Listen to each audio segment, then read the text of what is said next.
This is All In. I'm Miriam Sobe. There are so many things going on in state government we may not be aware of because not everything grabs headlines. With us now to go over what's been happening this past week and things we should be paying attention to is Brandon Smith, State House reporter for Indiana Public Broadcasting. Welcome back, Brandon. Thanks so much for having me. So let's talk about some of the biggest bills that are making their way to the governor's desk. Maybe after this week, are there any that seem to have a chance? Oh, I think almost all of them have a chance. Vetoes have been very rare for at least a decade here in Indiana. Certainly when you have a governor and a legislature of the same party, that tends to happen. We of course, know that there's one bill for sure this year that the governor will veto, which is House Bill 1123, which allows lawmakers to call themselves into special session. This is a reaction to the COVID-19 pandemic and lawmakers feeling left out of the process last year as the governor was making all of these executive orders and reacting to the pandemic. The governor has already said he's going to veto that because he believes it's unconstitutional. That is a very open question that a lot of people disagree on.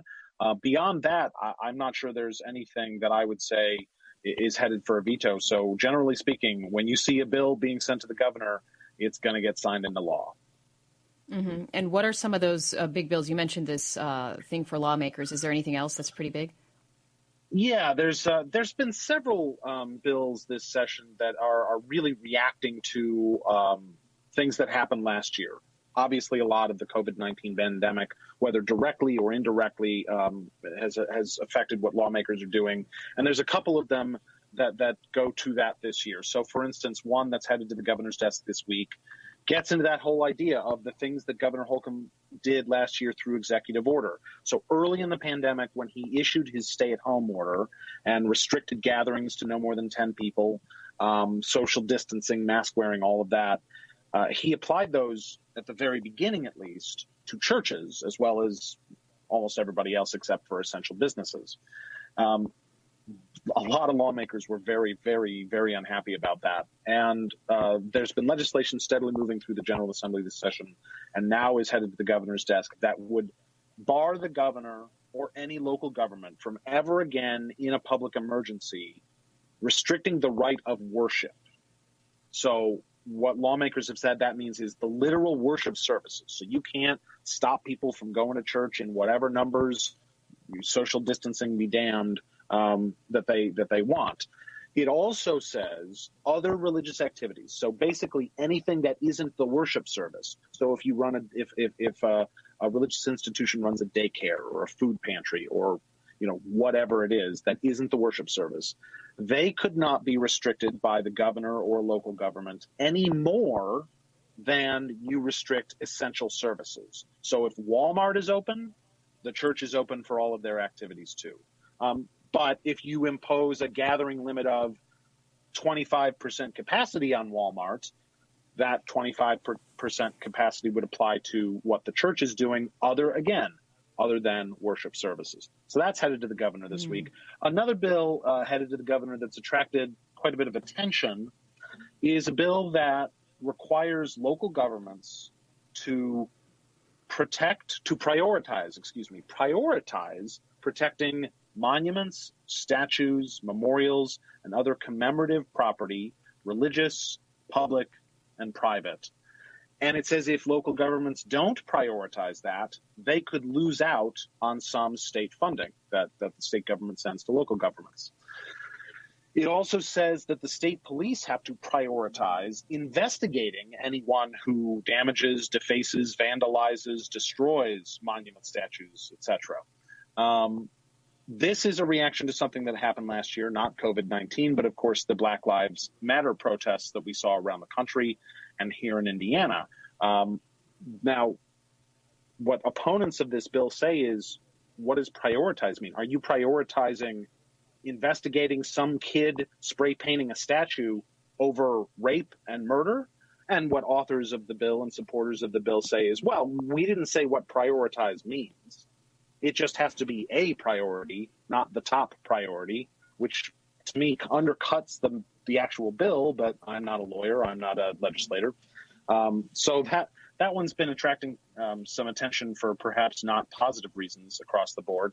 But again, I don't expect the governor to veto anything other than the one bill I already mentioned that he has announced that he will veto. Mm-hmm. And I do want to talk a little bit about this monument protection bill. Is this unusual in Indiana for lawmakers to be very concerned about inanimate objects?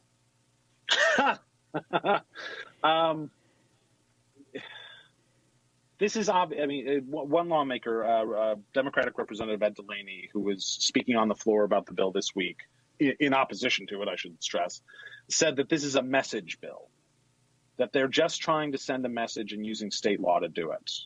And I think that's true. I think even supporters of the bill would say that's true to a certain extent.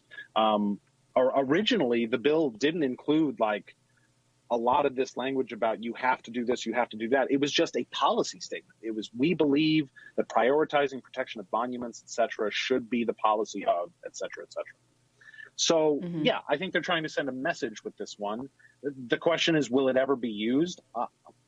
There are a lot of the local government can't be held responsible for not protecting the monuments if it would put police lives in danger, or if there's something more important that police have to do, or if they don't have enough resources, and so on and so on. So I think there's a real question as to whether or not this law would ever be enforced or used in any way. So it does seem like it's a bit more of a message than anything else, but lawmakers are going to make laws to do whatever it is that they want to do. Right. And is there anything in this particular bill, like is there a cost to implementing those types of things that they've included that may affect taxpayers?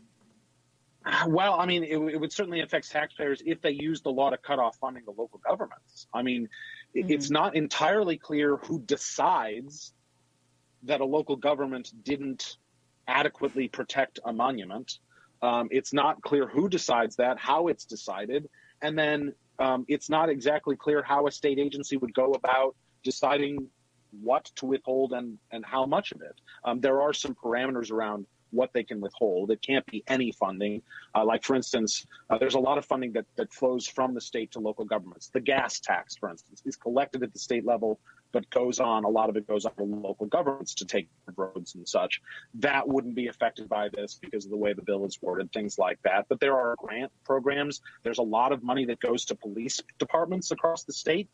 That is so-called discretionary funding, which is what the bill says you can withhold. And so, as one lawmaker pointed out in debate on this bill, okay, well, Republicans are voting to defund the police under this bill, which I don't think Republicans would agree with. But both the idea of defunding police as well as that they're doing that. But that is technically what the bill says. So that could have an impact on taxpayers. But again, I think there's a lot of question whether this law would ever actually be used. Mm-hmm. And are you seeing more laws this year compared to pre-COVID that are more reactive rather than proactive?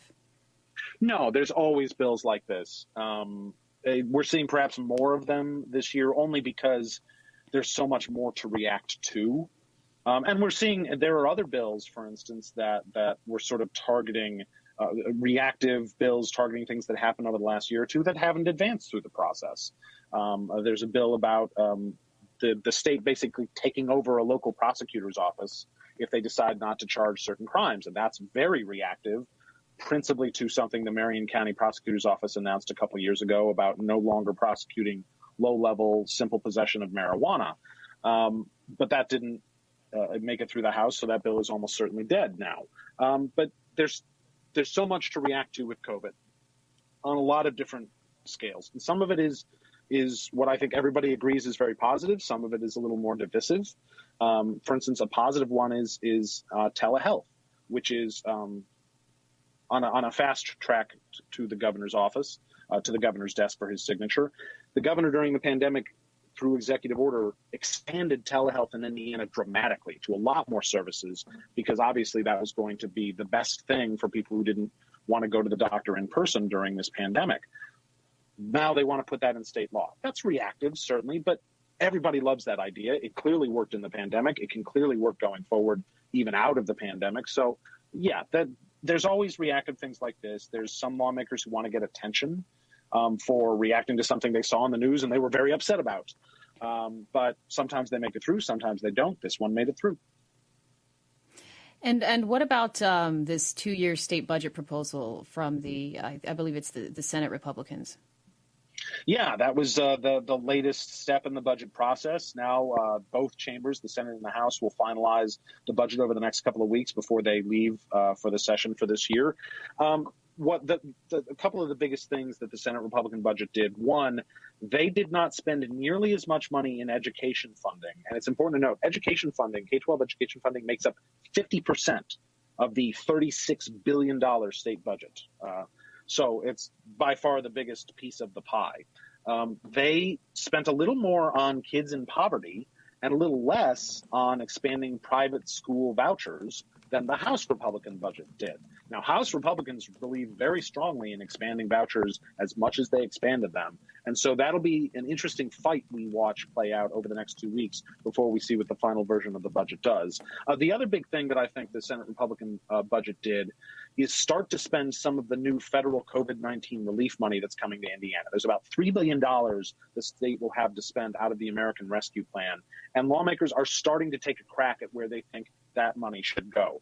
They have said, though, that they don't plan to say where all of it should be spent because they think some of it should be held back. Sit on some of it. You have until 2024 to spend this federal money. And they think they should wait. The state should wait at least a little while because, as Senate Republican budget architect Ryan Mishler said this week, we don't know what's still to come in the future. There could be things out there that we couldn't possibly prepare for. It would be nice to have some of that money around just in case.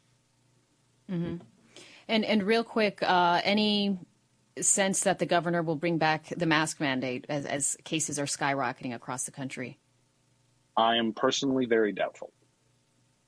Okay. Well, thank you so much, Brandon Smith, State House reporter for Indiana Public Broadcasting.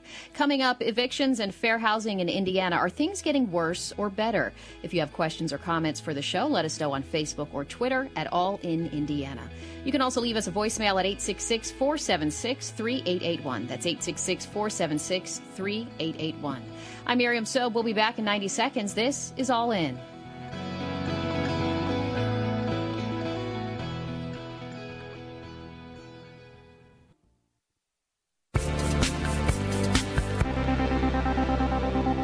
This is All In. I'm Miriam Sobe. Each week, Indiana Public Broadcasting sends a question via text to listeners across the state. Last week, it was all about outdoor hobbies and the pandemic. We caught up with Matt Lomax of Indianapolis. Let's take a listen. Did you go outside more or start an outdoor hobby due to the pandemic?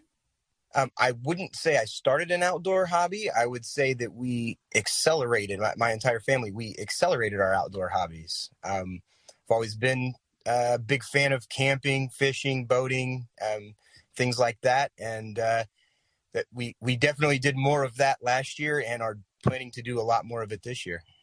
Did you feel like you had a lot more time with things kind of locked down last year? I personally didn't have a lot more time. My industry for work, we've been very busy. Fortunately for us, I know a lot of people are struggling. We are not. But we did have more free time with my wife making a transition to working from home, my kids being a little more flexible with the online learning. We definitely had some more time to spend together in the evenings and on the weekends. So you mentioned that a lot of people kind of accelerated their outdoor activity around you, and you yourself included. Was this new for anyone at all around you, the activities that you were doing outdoors? Yeah, to an extent. So we camp a lot. My immediate family, my wife and I have 2 children. We camp a lot, and we camp with a couple of my cousins and their families, and my uncle. We've all camped together a lot. My sister and her husband did go out and buy a camper last year, and so did one of my cousins. So our group has grown a little bit, and our group has invested a little more money and effort into the camping trips now, as we're going to be taking 3 campers instead of just the 1. So, yeah, it certainly grew in that aspect. And so with the vaccine now becoming more available, do you think that's going to encourage you to camp more with other people outside of your family? Yeah. I mean, campgrounds are social places. That's part of what we like about it. And lakes and boating the same sort of way. So yeah, we're looking forward to being able to go out and actually interact around the campgrounds more, around campground organized activities, things like that. A lot of those things were cut back a lot last year. So campgrounds were open and you could go to camp, but some of the the naturalist services or the nature centers or certain trails or things that you would do at the campgrounds or in the state parks were closed or reduced or shuttered in some way. So we're looking forward to all those things being opened back up so we can fully enjoy the experience when we're in the park for the weekend. And that was Indiana Public Broadcasting listener Matt Lomax. To join Indiana Public Broadcasting's weekly text club for news updates and to share your questions and experiences, text the word Indiana to 73224. The pandemic has highlighted many inequities across the country and here in Indiana. We've mentioned some of those on our program, from health disparities to life expectancy, but what about housing? Early on in the pandemic, that was one of the issues we may have heard about since people were being told to stay at home. What were their options if that meant they wouldn't be able to pay their rent? With us now to talk more about this is Amy Nelson, Executive Director of the Fair Housing Center of Central Indiana. Welcome, Amy. Thank you so much for joining us. Thanks for having me. I want to start by asking you about this fact that some of us may hear. Indiana is often referred to as number 2 in the nation when it comes to evictions. What exactly does that mean? Well, going back before the pandemic, Indiana already, as we say at the Fair Housing Center, already had an eviction problem. It already had a substandard housing problem. It had an affordability problem, and then it had a housing discrimination problem. And evictions are kind of the end result of a lot of those things being mixed together. And what had occurred was that entities such as Eviction Lab, which is a group that is run by Matt Desmond, who wrote the phenomenal book Evicted, started actually putting some data to this. And so it's an online site you can go take a look at. They use basically 2016 court data that they got at the time. And for Indiana and Indianapolis in particular, let's take Indianapolis, for instance. Indianapolis was ranked 14th highest in the country of large cities for just the sheer number of eviction filings. And then it was second highest in the country for actual court-ordered evictions, where somebody is actually forced out. So that moves beyond just being filed with an eviction, but then are actually forced out. And we're only behind New York City, believe it or not, which is certainly a drastic difference in population. So I know you mentioned there are so many different elements that happen before it gets to the point where someone is evicted. I want to talk about those as well, but just for our listeners who are tuning in, sometimes when we hear the word eviction, we imagine a Hollywood movie where the sheriff shows up and knocks on the door and then throws your stuff out. What exactly does that process look like? Well, I am not an attorney and do not handle, evictions directly. What we tend to do here at the Fair Housing Center is certainly work within the Indiana General Assembly to try to make sure consumers and tenants are better protected under housing laws. Here in Indiana, your things can be essentially out in the street if you actually don't vacate the property by a court-ordered date. As part of that. So certainly that can, be part of the process occurred. I think overwhelmingly people do tend to move out before that date comes, but you can see the boxes on the street and everybody's personal belongings if somebody's not out by a specified court, assigned date. Mm-hmm. And with the pandemic, we've heard that, a lot of people were struggling that maybe weren't struggling before the pandemic. Did you see that in the work that you do, that there were people who may have been living paycheck to paycheck and just barely making rent, and now they're in a completely different category? Yeah, absolutely. I mean, I think that what the pandemic showed, because of where the job loss was really targeted, is it was a lot of people who are already housing insecure, but it was also people who, hadn't had problems in making their rent, each month. These weren't necessarily wealthy individuals, but it was individuals with consistent, paychecks. But because of the loss to service industries, restaurants, bars, those movie theaters, all of that, all those jobs being taken away.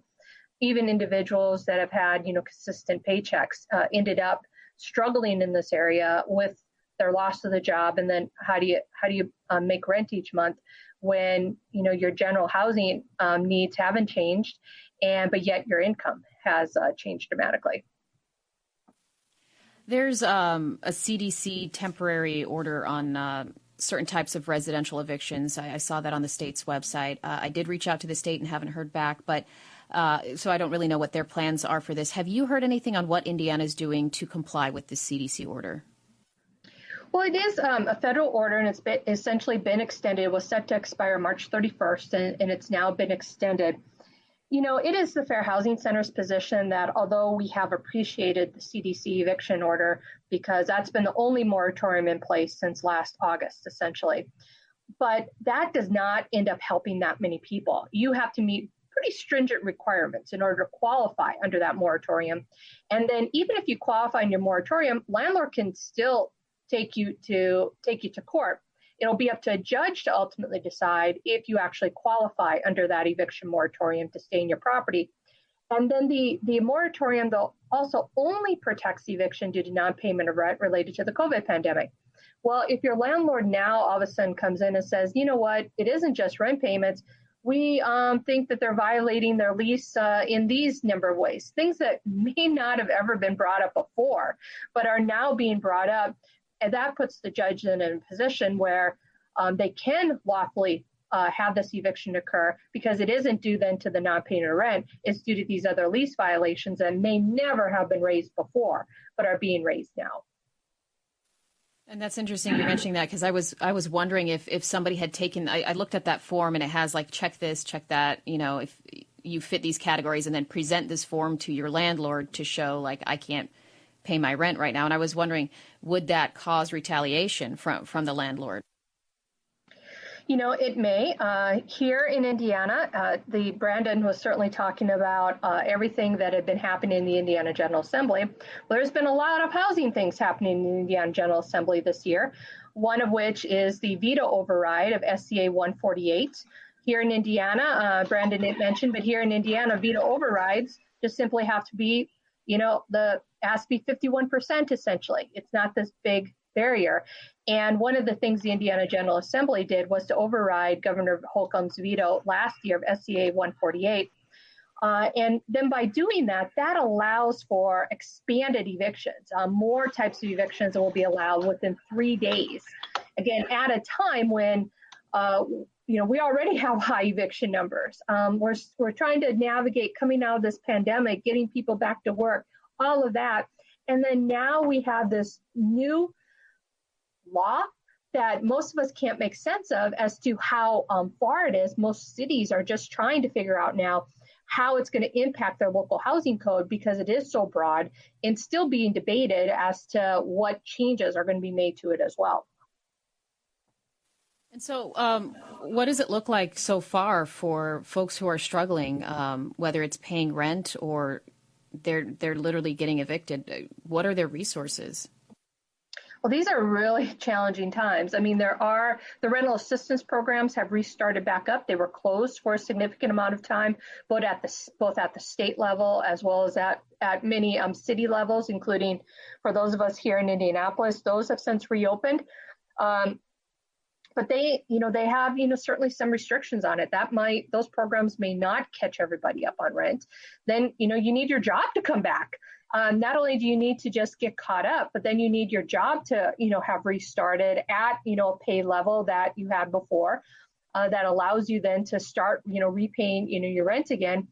And again, Indiana has a significant affordability problem. We have so many people living in substandard housing because that's the housing that they can afford.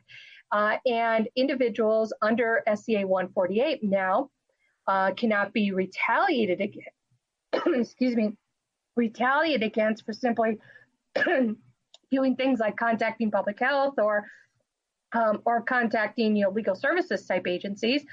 But how many people are going to speak up when, their housing is such at risk right now? And they've read the news stories about how expansive SCA 148 is and how it so shifts so many of the protections to landlords instead of away from tenants, and that that's scary. How are we going to navigate that? And I think a lot of that is still to come, to be figured out as to how detrimental not only the COVID pandemic is, but also the repercussions of SCA 148. Mm-hmm. And is there a law right now in Indiana where if someone is evicted, they'll have a hard time finding future housing? Not necessarily a law, but it is the process that many multifamily property use. Most companies will use background check companies to determine if a tenant should be rented to or not. And typically part of that, those companies will review things like criminal history, your FICO score, but also any court records. And, here in Indiana, our courts, our eviction court, our small claims court records are accessible to the general public, and they scrape that data from those courts, but they don't necessarily distinguish between an eviction that was filed versus an actual justified court-ordered one as part of that. And so just that filing of eviction, which many people who qualify for rental assistance and their landlord refused to participate in the program, or ended up being evicted and having to fight that because they felt they qualified through the CDC moratorium, now are carrying that eviction filing with them. And it is going to impact their ability to get into future safe and affordable housing because those checks are going to show that they have this eviction filed against them. And there's nothing to stop a landlord here in Indiana from refusing to rent to somebody because they had an eviction in the last 7 years, filing in the last 7 years. And what about with fair housing? I know you work a lot in that area. Can you tell us a little bit more about what's being done and how April plays a significant role? Yeah, so happy Fair Housing Month. Every April nationally is celebrated as Fair Housing Month to kind of honor and celebrate the original passage of the Fair Housing Act back in April 1968. It was passed on April 11th, 1968. And so across the country, we all do a number of different events. We still have a long way to go in addressing housing discrimination. We have certainly seen that here in the past year with the regrowth of the racial justice movement, issues around disability rights that are not being met, the systemic policies still impacting our neighborhoods today. So the Fair Housing Center actually just yesterday at our annual conference released a new history of sales discrimination video. And that is on our YouTube page. And then we have a number of other this month to draw attention to how housing discrimination is still impacting so many people's lives. And for people who may not be aware of the housing discrimination situation, what are like the most common, I guess, themes that you find in this realm of your work? Yeah, so the most common allegations that we receive, which are violations of fair housing law, tend to target disability, race, national origin, and gender. So that somebody's treated differently in a housing transaction due to those reasons. So for individuals with disabilities, that might be that a landlord refuses to let them install a ramp at a step, or refuses to let them bring an animal in that they need for helping them with their disability. On race, that's far more complicated. We see cases involving lenders refusing to make loans to African Americans and Blacks. We also see rental discrimination happening in that area. We see what we call reverse redlining, which is targeting of Black and Latino communities here in Indianapolis with predatory rent-to-own land contracts as part of that. We've seen discriminatory appraisals making the news a lot lately. That's been something that my office has been investigating. How does race play a role in how your home is valued? And is there a difference in how your home is valued just because you live in a Black neighborhood instead of a white neighborhood? All of those type of issues are covered under fair housing laws and continue to haunt our country still today. Mm-hmm. And what are some of the ways that if folks are experiencing these issues, where can they turn? Well, they can certainly go to our website at fhcci.org or contact our office if they have a question. We are a small staff of 5. We're the only such organization in the state of Indiana. States around us all have several. But we'll do our absolute best to try to inform you about what your rights and options are. And we have a lot of materials on our website and social media to help educate the public about their rights so that they can identify housing discrimination if it occurs and report it and hopefully get it stopped. All right. Well, thank you so much for joining us. Amy Nelson, Executive Director of the Fair Housing Center of Central Indiana. It's been a pleasure. We'll be back after a quick break to learn more about the impending cicada infestation and the return of a stolen police car to Crown Point decades after it was taken. If you have questions or comments for our guests today, you can find us on Facebook or Twitter at All in Indiana. You can also leave us a voicemail at 866-476-3881. That's 866-476-3881. Or you can send us a voice message, a digital voice message without making a call. You just have to use our smartphone app. It's called All in Vox Pop, free and easy to use. Just search for All in Vox Pop on your phone's app store. That's VOXPOP. I'm Miriam Sobe. We'll be back after a short break. This is All In.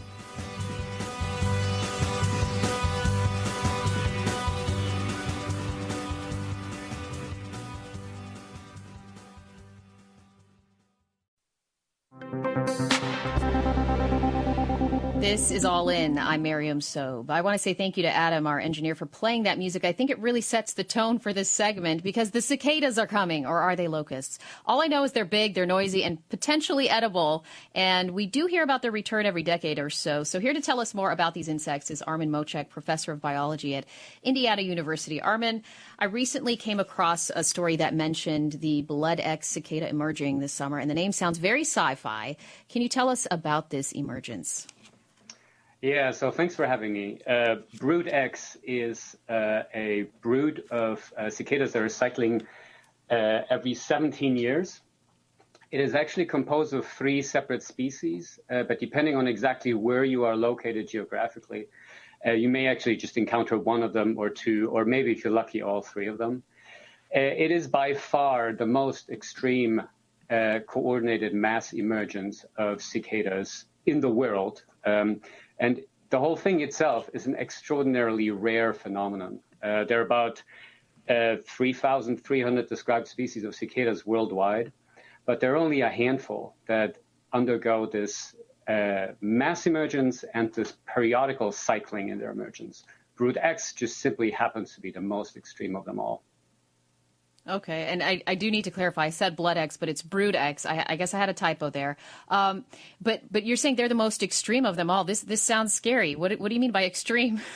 They're the most abundant. Okay. It's going to be millions and millions and millions. And South Central Indiana is basically at the epicenter of all of this. So it's for the past 16 years, it was hard to notice their existence. No one's going to miss them this summer. Yeah, I'm guessing that they're going to be very noisy. I do want to talk about that in a moment. But just to clarify, there's a difference between cicadas and locusts. And I say this because I always thought it was just depending on where you lived, you called them a different thing. But can you tell us a little bit about the difference? So both terms are used interchangeably, and sometimes they're meant to refer to the exact same thing. So periodical cicadas, cicadas in general, often get referred to by locusts. People who study insects reserve the term locust for grasshoppers. Where they intersect is that a subset of grasshoppers also undergo these mass migrations, I should say, not these necessarily coordinated emergences, but these mass migrations. And this is where the biology overlaps a bit. But other than that, they're completely different animals. All they share is that they all belong to insects. And so with these things that we hear about swarms coming every few decades, is this something the folks who are near this epicenter are going to see just a swarm of cicadas and not be able to see the sky, or is that more of a myth?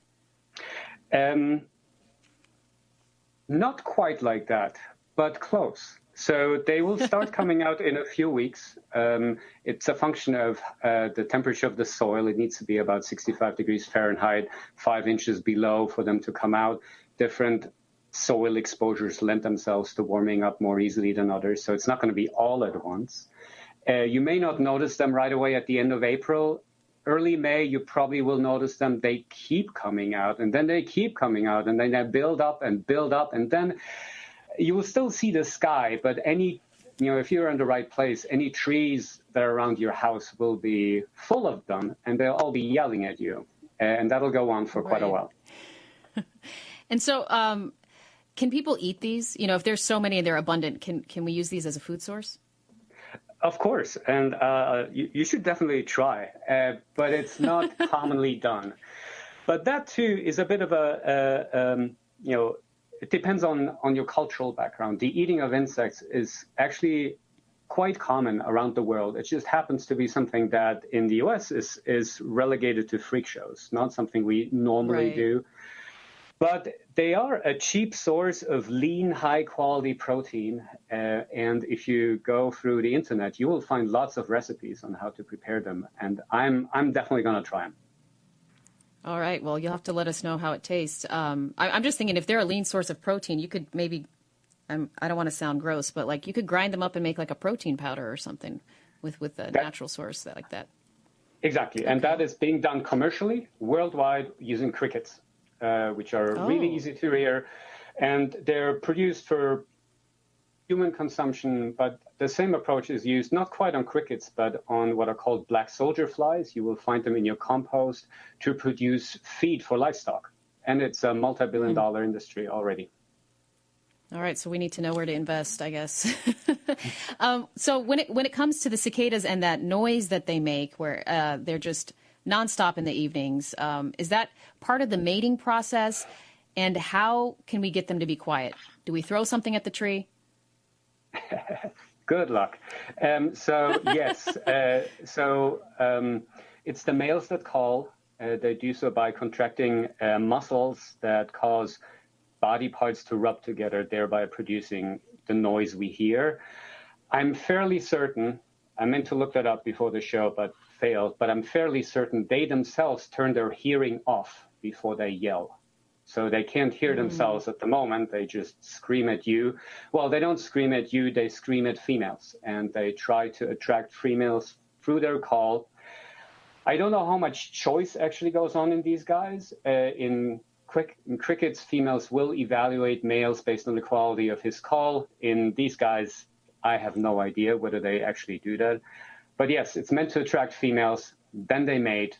Females go off to lay eggs. And that's it. For you to stop them to call, you can throw something at the tree. It'll stop them for exactly, 15 seconds, and then they'll resume. Okay, so then that's another business idea, to find a way to get them to be quiet. So one last question for you I wanted to know about is that when we see the reemergence of cicadas, is that a good sign for the environment?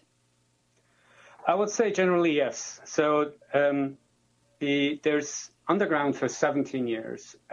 Just imagine all the things that have happened during this time: housing developments, global climate change, increasing, spring flood, summer drought conditions for South Central Indiana.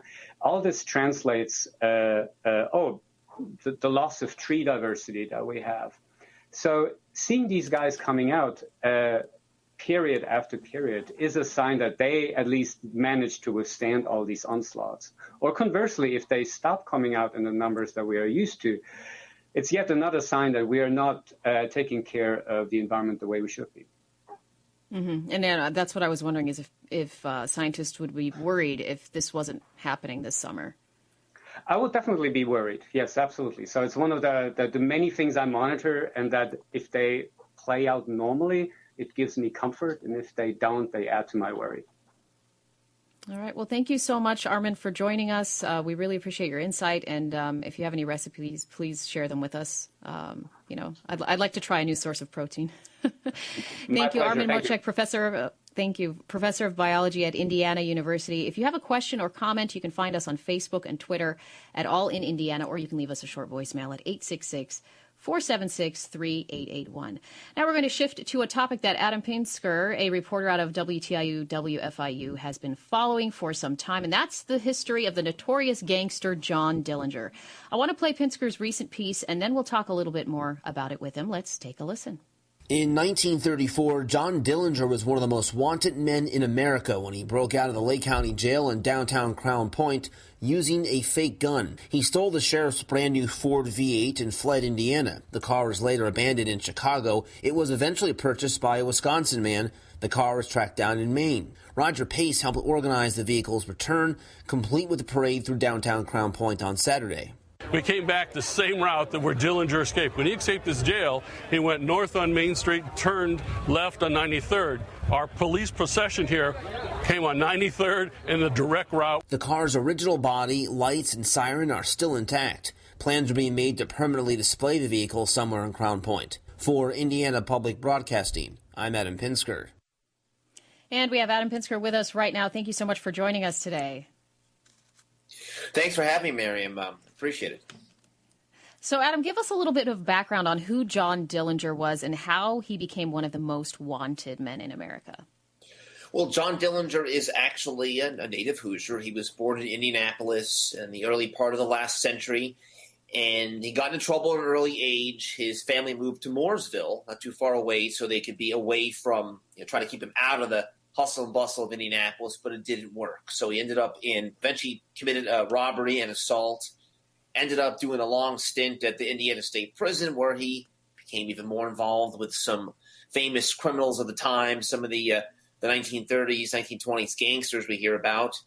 And that led him into just tons of bank robberies, I think about 12 throughout Ohio and Indiana and even further out west. And that's how he kind of came into the crosshairs of law enforcement in northwestern Indiana. So he was actually brought back to face trial in northwest Indiana in Lake County because he was robbing a bank in East Chicago, just north of Crown Point.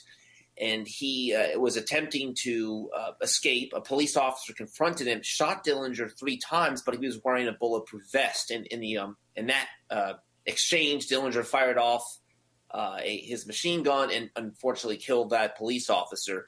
But he was brought back to Indiana to face trial, and that is where the story gets really, I guess you could say, kind of goes off the rails. Mm-hmm. And so what was it like covering this story, like kind of retracing these footsteps? It was like it's really crazy how long ago it was, because he escaped from that jail, stole the sheriff's car. And by the way, they believe she may have been the first female sheriff, if not in Indiana, in the whole United States. But some of her family was there, some of Dillinger's family was there. They bring this car through downtown Crown Point. You would have thought that maybe the Beatles were in town because it's so many people gathered there on Main Street to see it come to town. But they went through a lot of effort to bring this car back, and they want to display it. They haven't decided where, but eventually it will be displayed, and it's kind of comes full circle from when he escaped from that jail facility several years ago. Mm-hmm. Yeah, and so in your story you mentioned there was this parade for the return of the car. What was the purpose of that event? Was it like a closure to this chapter in the town's history? Yeah, it was closure, and they wanted to make sure that it wasn't. I mean, certainly it brought a lot of notoriety to Lake County and Crown Point, but they also want to let people know that, John Dillinger caused a lot of mayhem and people died because of his actions. And the sheriff at the time, Lillian Hawley, received a lot of flack when he escaped from what was supposed to be an escape-proof jail. And I'm sure some of that may have been because, it's a boys' club and she's a woman in sort of a boys' club back then as sheriff. So it was to bring closure, but also to kind of, say, hey, look, our town's been known for having Dillinger escape from it. So now we're at least bringing the car back to its rightful owner. Right. And you spoke with Roger Pace, who seemed to be really connected to this story. What was his connection? He's a local realtor there, and him and another gentleman named Mark Love helped track this car down. It was actually impounded by the Chicago Police Department in the 30s, auctioned off. A guy bought it from Wisconsin, moved to Maine, as you heard in the piece. And I didn't have a whole lot of time to get into it, but basically the state of Maine, after a certain amount of years, just, I guess, purges their DMV records. And if they had not gotten to it before a certain amount of time, they would never have been able to track it down. So, because it had been sitting in that gentleman's son's garage for all this time. So, it only has 36,000 miles on it, which is pretty crazy. My car is only 2017, has 38,000 miles on it. So, that's pretty crazy, you know. Yeah, I mean, I'm sure that car is very valuable to be in good condition. And speaking of which, Roger Pace talked with you about the police car and how it was still intact when they brought it back. Let's take a listen.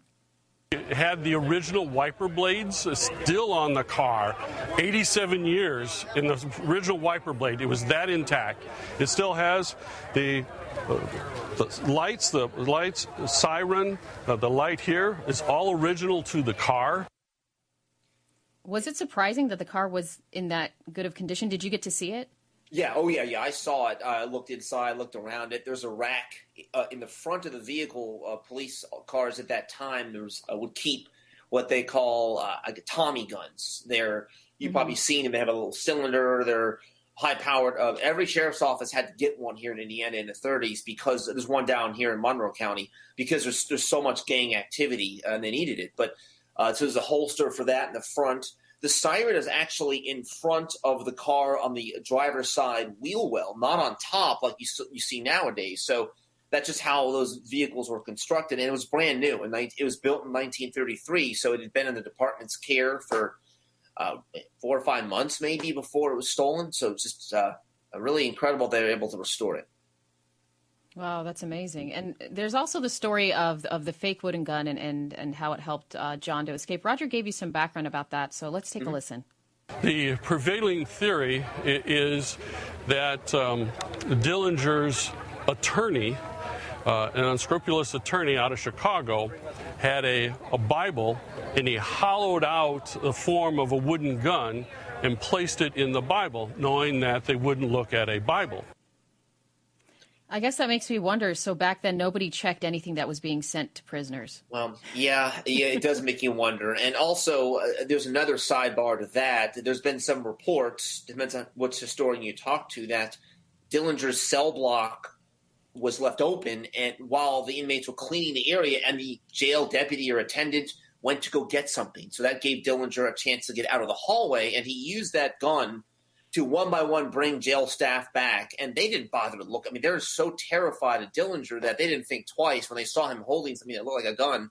It's actually on display at the State Police Museum in Indianapolis. You can see it for yourself there. So that gun. Were you surprised at all by anything that you uncovered while reporting on this? I was really surprised about how many people turned out to see this car. Yeah. But I think people were just fascinated because this was a different time in this country, and there was a lot of economic trouble, and they kind of looked at Dillinger as almost like a Robin Hood because people were really despondent, and they looked at Banks as the bad guy, even though he did cause a lot of death and personal injury to people. So that's just the way they were back then. Yeah. Well, thank you so much, Adam, for sharing your insight and covering the story. It's really interesting. We look forward to bringing you back again. Should be fun. Yeah, thank you. Adam Pinsker is a reporter with WTIU WFIU. Thank you, everyone, for joining us this afternoon. Our producers are Drew Dodlin, Micah Yason, and Tim Brooke. Scott Cameron is our managing editor. Adam Gross is our engineer and composed our theme song. If you want to hear this episode again or listen to a past show, you can find All In anywhere you get your podcasts. Join us Monday when we talk about Ramadan and the way COVID-19 has impacted the month of fasting and prayer for Muslims. Don't forget, you can connect with us on Twitter and Facebook at All In Indiana. Until next time, I'm Miriam Sobe. Thanks for listening. This is All In.